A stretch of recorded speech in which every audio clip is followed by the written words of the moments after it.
We'll guide you through how to schedule an Instagram post. If you find this useful, then consider subscribing and liking the video. Scheduling posts is a great feature because if you're running a brand or a business, or even just a personal account, you may want to go and get ahead of your content so you don't need to go and post every single day or every week. So what we can do is we can go and post in advance, and then they'll be posted whenever we go and schedule it to be done.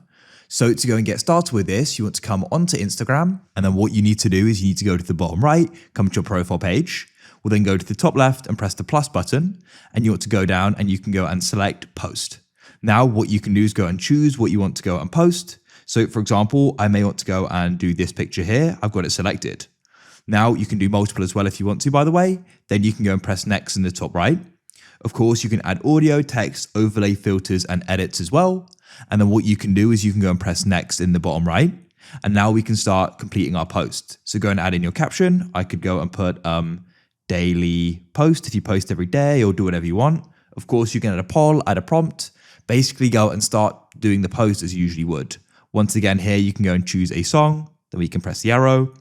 Go and add a location if you want to as well. Go and tag people. If it's AI, of course, go and make sure you set that. Then what you want to do to go and start scheduling it, what you need to do is find the option for more options at the bottom. Go and tap there, and then this page will come. And what you need to do is go down to sharing preferences. You go and find the option for schedule this post. The only exception is branded content features and product tags can't be used in scheduled content. So consider that. You can switch it on. Then what you can do is you can go and choose for when you want to go and schedule it for.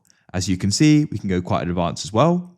For example, let's say I want to do it for the 1st of February. You can then go and choose the time. I may want to be dead on 2 o'clock, like so. Then you can go and press done. And then what you can do is press back in the top left. And now at the bottom, it'll go and say schedule instead of just share. And so then what we can do is go and press that like so and press not now. And it's now says scheduling. You can go and wait, keep waiting. And as you can see, it's now scheduled. You can press view in the bottom right and we can see that it's scheduled.